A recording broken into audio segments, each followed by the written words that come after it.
Assalamualaikum warahmatullahi wabarakatuh.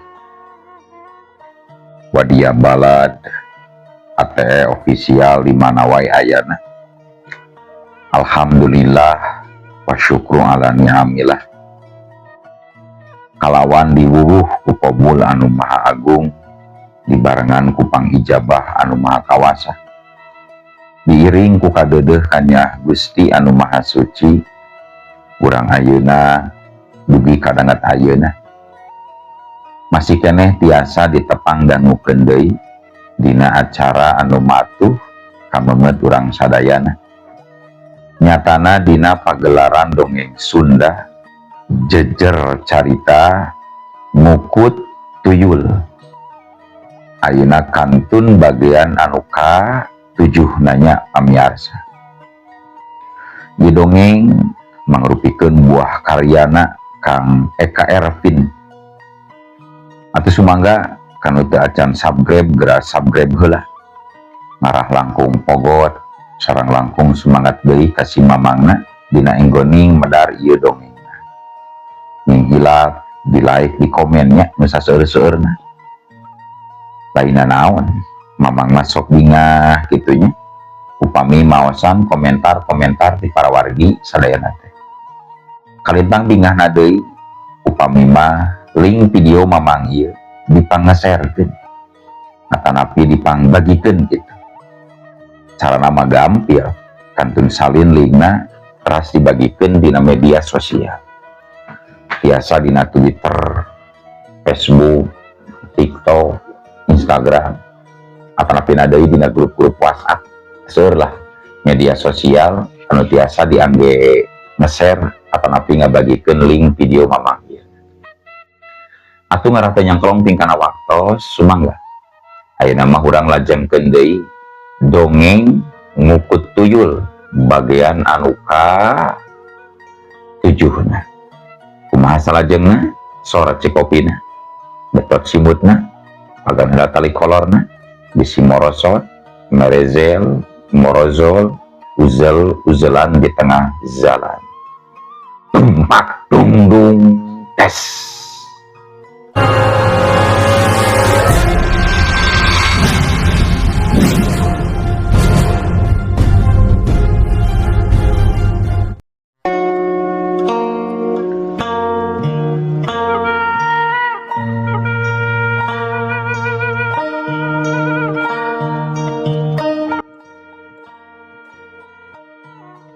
Para wargi sadayana, harita jalma-jalma pating karacawis penasaran kana naon anu bakal dipilampah ku Mbah Mul.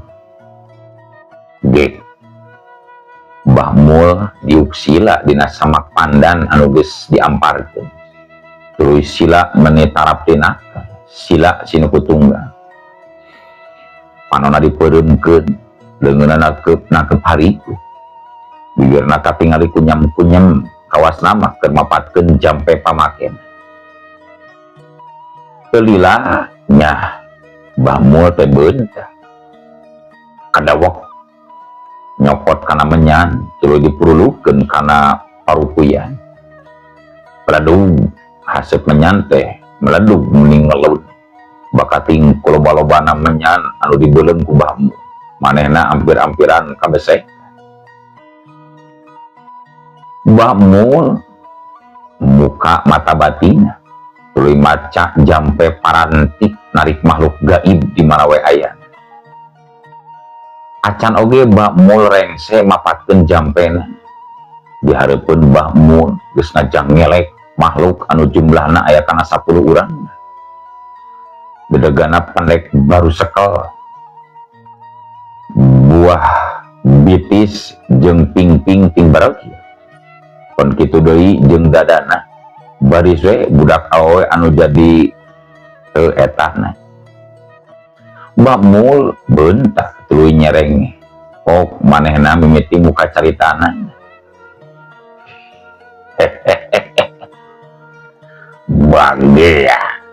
Bagea saha anika can diodang di zuan yang datang rek nyerenkeun maneh ilaing teh cek Mbah Mul nyaritana teu nendudeng aya karingan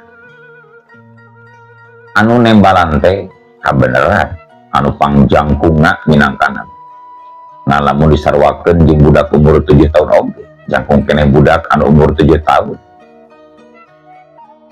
eta anu pangjangkunga nyalengkeun beri lajag-lejeg nanaonan sia aki-aki peot sagala kikieuan naon maksud ilaing pangna kikieuan aki-aki peot cek eta makhluk nyaritana bari keker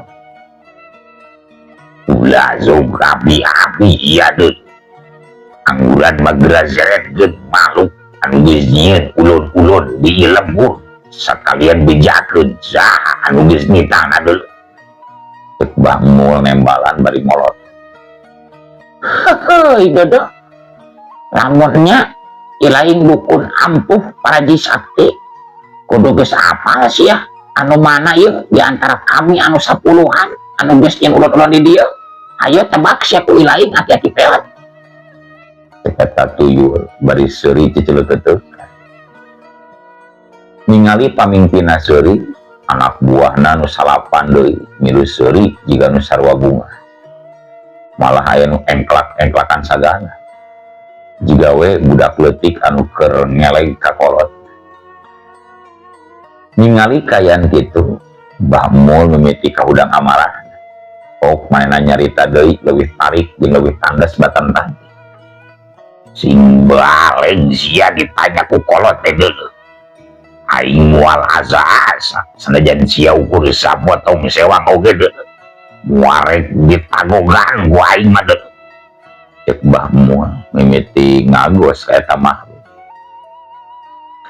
eta para tuyul boro-boro sieun anu engklak-engklakan malah beuki maceur ceng atuh Mbah Mul nyekel kana rantang wadah ketan hideung anu geus diparancahan paralah bias ketan hideung teh diawurkeun ka pelebah makhluk gaib anu keur ngaribing atuh puguh we palukarna pikeun para tuyul mah sasiki beas ketan anu ninggang kana awak karasana matak panas malah anu murag kana taneum beas teh ngabledug teu beda we jeung pepetasan mun jaman kiwari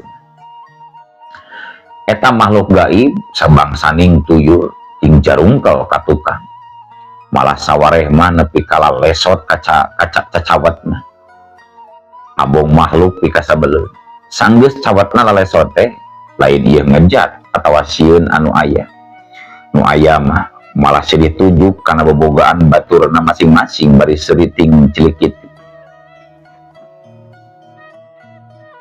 sakitu pangabisa teh aki-aki peot sok atuh gerak ketrukeun sakabeh ilmu teh ulah disesa-sesa aki-aki peot cek pamimpin makhluk gaib ningali pamolah lawana kitu pikeun Mbah Mul mah kesal we nu aya ambekna oge sarua bae sabab saumur-umur jadi dukun karek pisan ningali tuyul bulucun model kitu alah si laing nang tangan kadewe kan cek Mbah Mul cengkat udang masyarakat anu lalajo caruringhak ningali Mbah Mul udang teh lantaran cek kabeh nu aya di dinya Mbah Mul teh keur tarung gaib jeung bangsa tuyul Komar jeung baturna mimiti galibeur lantaran Mbah Mul katingali bijil kesang sawak-awak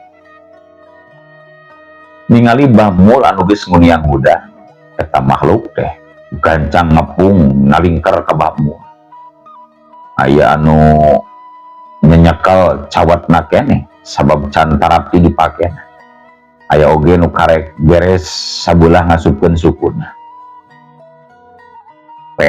gerap pilihan daging nu ibu gerap pilihan kulit anu ipis aing si Mul warek ngejat deuleu moal mundur saji kual ngejat satu yang beas deuleu sia tuyul-tuyul juri cek Mbah Mul nyaritana bari nguriling ngalingakeun anu keur ningker manehna karek oge balem geus nyarita kitu salah saurang balad tuyul ngagajeng curela maksud rek ngarontok ngan porok kaya Mbah Mul geus sayaga nada serangan. Eta makhluk teh dipapag ku beureup Mbah Mul anu sagede kendi cakung. Eta tuyul ngajerit sabab nyerieun ka hanca ka kemplongan aku Mbah Mul kulupra. Eta tuyul ninggang kana sasajen kembang jeung nu sejena katingali mancawura. Anu lalajo hokeun ningali sasajen acak-acakan kabehanana malencrong panasaran. Kungsi dititah anak buah tuyul anu sejena jelung-jeleng ngarontok nyerang ka Mbah Mul. Aya nu nyekel kana sukuna muntang kana beuheung, aya nu nyekelan leungeun. Aya oge anu ngegel ceuli jeung aya anu ngajembreng-jembrengkeun kumis anu baplang segede galengan sawah. Dihuruk sa model kitu mah sanajan kasebutna jago main po Mbah Mul kawalahan oge ngayonanana. Omo barang karasa anu ngarameus kana lato-latona mah Mbah Mul langsung kekeleuweungan nahan kanyeri. Sarenteng pamimpin eta tuyul nyerenteng nyamperkeun ka Mbah Mul anu keur pakupis nadahan serangan balad-balad tuyul anu ngaheumbatkeun pereutna. Cekung Beureum eta tuyul ngahanca pisan kana hulu angen Mbah Mul. Tala kudubruk. Mbah Mul nepi ka ngudubruk kana sasajen anu dihareupeunana. Tuluy humaregung arug songkol nyekel beuteungna jeung endog menyana. Ningali Mbah Mul anu adug songkol jiga kitu, nu area di dinya mimiti geruk. Bingung kumaha nulunganana. Sabab para tuyul anu nyerang Mbah Mul teh teu katingali jirimna. Komar jeung baturna kitu deui bingung kudu kumaha nyalametkeun Mbah Mul. Kang kumaha ieu teh? Geuning kao Mbah Mul lawan Kang. Ayo beratuluman atuh Kang, karunya Kang. Cek salah saurang baturna ngareret ka Komar. Bingung kumaha nulunganana euy. Lamun urang maksakeun sorangan. Kumaha lamun makhluk anu ngakaya Mbah Mul malika ngakaya ka urang sia. Sababan teh kadodo. Di Komar nembalan. Sedengkeun Mbah Mul waktu keur adug songkol teh manehna nyabut camati leutik anu nyelap dina beubeurna. Tuluy dibubak babuk ka makhluk-makhluk anu keur ngahurup ka dirina. Cekek koceah. Makhluk anu kakeunaan ku cameti ngacerit tuluy gogorentelan dina lembah. Kuniang Mbah Mul hudang. Bari jeung dadayagagan oge Mbah Mul akhirna bisa nangtung ajeg jiga sabihari deui. Sanggeus ajeg nangtungna Mbah Mul narik napas tuluy masang kuda-kuda geusan ngalayanan bangsa tuyul anu geuning lain core-core pangarti. Selintil seorang tuyul nyirintil nyamperkeun maksudna mah rek ngarontok kana suku Mbah Mul. Ngan Mbah Mul rikat manehna gancang ngangkatkeun bitisna. Los. Tuyul anu ngarontok teh nyolontot terus nubruk parupuyan anu tuluy bahe ruhatna. Di belah kenceun Mbah Mul, harita narajang saurang tuyul deui ngarah kana kekempongan. Culung ceter. Tuyul harita dicepet ku cametina. Atuh koceak. Eta tuyul teh ngoceak terus nyuu cerik ngadingding. Gila. Mbah Mul gancang malik ka tukang. Kasampak di tukang jadi urang tuyul geus siap-siap rek ngayakeun serangan ka dirina. Ngan anu mata kagugu pikeun Mbah Mul eta tuyul anu tiluan teh silih punggu jeung baturna nepi ka jangkungna meh hampir sarua jeung beuteung Mbah Mul. Alah, ngakal sia tuyul juri. Ceuk Mbah Mul nyarita sorangan. Sarenteng eta tuyul anu silih punggu teh nyerenteng nyamperkeun tuluy ngayakeun serangan ka Mbah Mul.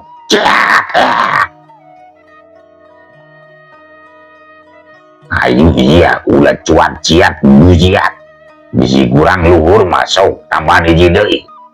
Atawa bisi perlu tarajaan sia tah. Ceuk Mbah Mul ayeuna mah bisa senggak deui. Nu lalajo nempok itu mah bunga deui sabab ningali Mbah Mul anu geus pulih kayanana kawas sabihari. Malah kadenge aya nu keprok sagarupa bari ngauit ngan teu we ditarohan mah. Tuyul anu papunggu-punggu teh hut tuluy narajang ka Mbah Mul. Leungeun tuyul anu pangluhurna tatan-tatan rek moy. Ngan orokaya Mbah Mul geus siap nampanana, geus siap mapag panarajang ngelawan. Gerawak leungeun tuyul ditewak ku sabelah leungeun Mbah Mul. Leungeun sabulana deui anu keur nyekel cameti teh dipake nyepetan tuyul anu panghandapna. Cetek, cetek. Bitis tuyul anu panghandapna dicepetan. Atuh boboe keur mah berat alatan keur munggu. Kari-kari bitisna dicepetan ku Mbah Mul. Eta tuyul nu panghandapna teh ngarumpuyuk bari ceurik nu sapan bitisna. Atuh tuyul anu dicekel leungeunna teh torowesan ngagantung ku Mbah Mul tuluy dibalangkeun satakerna. Buat ngan hanjaka ngalayangna eta tuyul teh kanu lalajo. Atuh puguh we balukarna nu katabrak ku tuyul teh anu karasa ku nu lalajo mah siga angin puyuh gedenakan anu akhirna terus ngecarungkel. Boroyo anu keur lalajo teh rebah malah aya nu macleng ti gujubar ka balong sagarupa.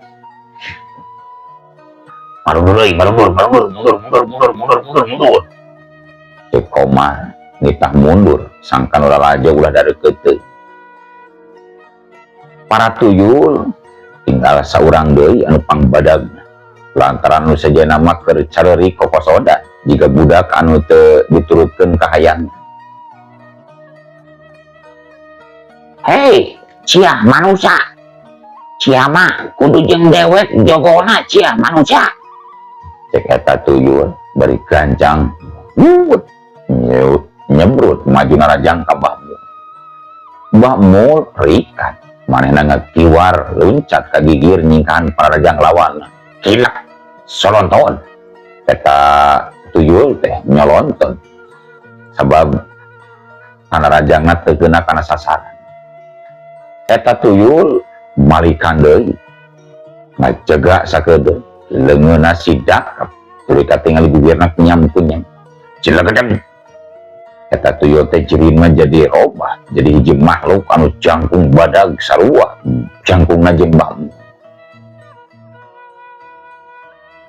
Cia ayeuna mah sapantar sia aki-aki peot are kumaha sia ayeuna aki-aki peot.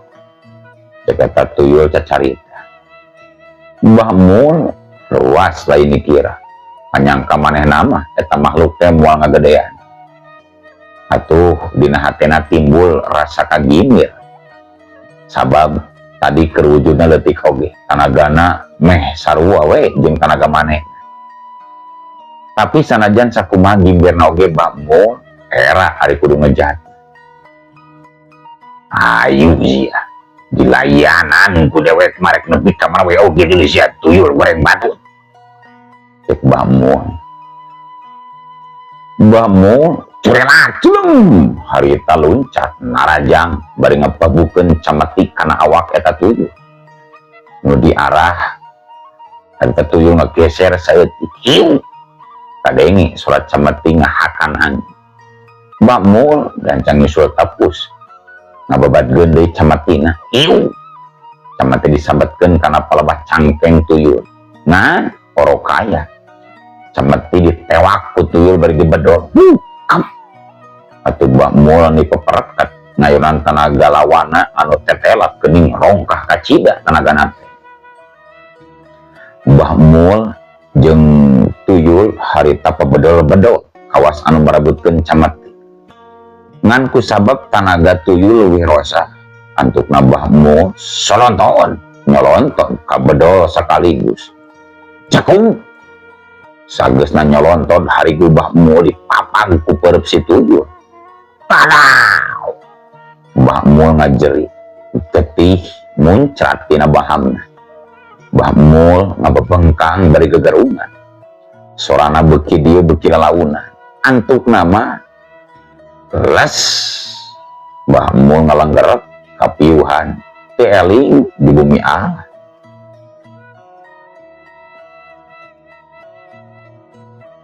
Saenggeus ningali Mbah Mul ngagoler teu empes-empes deui, eta tuyul seuri elenggakan bari nulak cantik.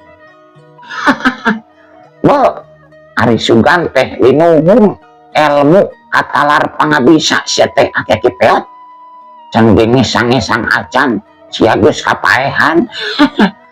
Dukun naon sia teh. Itu cek eta tuyul. Dina sakadet netra tuyul anu jangkung badan teh wujudna robah deui jadi ngaleutikan. Geus kitu mah manehna ngajak balik ka wadia baladna anu keur ceri kokosodan. Monggo saria teh larepe tuh geus kabebengkang ake kipiat mau ge repe ayo ayeuna urang balik dah urang balik. Cek pamimpin eta tuyul ngajakan balik. Atuh gelebung harita angin rada tarik datang dumadakan. Tuyul sapara kanca tuluy ngaleungit bareng jeung lelerna. Kayan di eta patempatan jadi simpe ngalajo ukur pating kacawis. Maranehna teu nyarahaun yen tuyul nama geus ingkah di eta patempatan. Kang moal kitu katutuluyan mah Mbah Mul teh Kang. Itu geuning teu empes-empes Kang. Cek Somad dumanya ka Komar. Bukanya eta geuning teu kecet-kecet euy. Cek Komar nembalan bari mireungeuh ti kajauhan. Atuh hadena mah urang sambeurkeun we Kang. Sugan katurungan keneh. Da kawasna mah geus eueuh silumana mah jeung mah Kang geus kalabur. Cek Somad ngajak ka Komar. Komar unggul tuluy muniang huda dereg-deg. Komar jeung Somad nyalampeurkeun ka Mbah Mul anu ngajurah. Katayep harita Komar ngatayep ngadeuketan lalauna. Lempangna hati-hati naker salianti ngajaga bisi siluman anu diangkir ku Mbah Mul aya keneh oge. Sangkan dekat teni. Punten. Katayep Komar harita lempang ngatayep ngadeuketan lalauna. Lempangna hati-hati salianti ngajaga bisi siluman anu diangkir ku Mbah Mul aya keneh oge sangkan teu nicak ruhak jeung beling piring anu pabalata. Geus deukeut ka Mbah Mul, Komar cingogo gigireun Mbah Mul. Ragamang leungeunna ngaragamang kana pigeulangan leungeun Mbah Mul. Dia rasa jeung dirampak. Nah aya keneh kakategan atawa henteu. Hirup keneh mah euy, hirup. Ayo urang gotong euy, urang pindahkeun ka imah Pak RT ayo. Cek Komar nitah ka Somad. Punten kasadayana. Cobi nyuhunkeun bantosanana kumargi Mbah Mul teh bade dicanak ka buina Pak RT. Mangga bantosan ngagotongna euy. Ayo sadayana ayo. Cek Somad minta tulung kanu aya di dinya. Rong atuh jalma teh nyalampeurkeun tuluy mantuan Komar ngagotong Mbah Mul. Geus kitu mah ragayang Mbah Mul teh dipangku dibarawa ka imahna Pak RT. Teu kungsi lillah harita Komar sapara kanca geus nepi ka imah Pak RT. Mbah Mul digolerkeun dina bangku. Pak RT geus satgesuh nyokot cai kana baskom. Tuluy nitah anakna nu awewe sangkan nyokot minyak senyit di kamarna. Teu lillah anak Pak RT geus balik deui bari mawa anduk leutik jeung minyak senyit tuluy diasongkeun ka bapana. Komar mukan kancing baju Mbah Mul katingali dada Mbah Mul semugeun. Tayohna mah pangaruh tina teungeulan tuyul nu tadi teh. Cik kadiekeun minyak senyit Pak RT. Cek Komar. Sor minyak jeung anduk leutik diasongkeun ku RT ka Komar. Ku Komar dada Mbah Mul dielapan. Sanggeus bersih ceg kana anduk tuluy dianclomkeun kana baskom.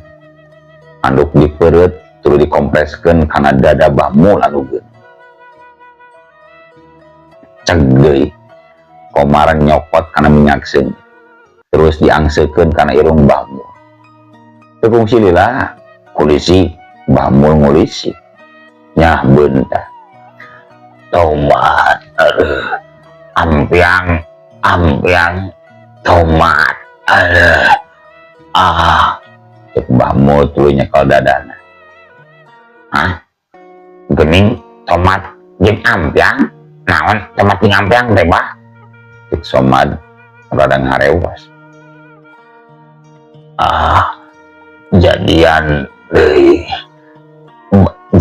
deui salah maca di sarungsung tomat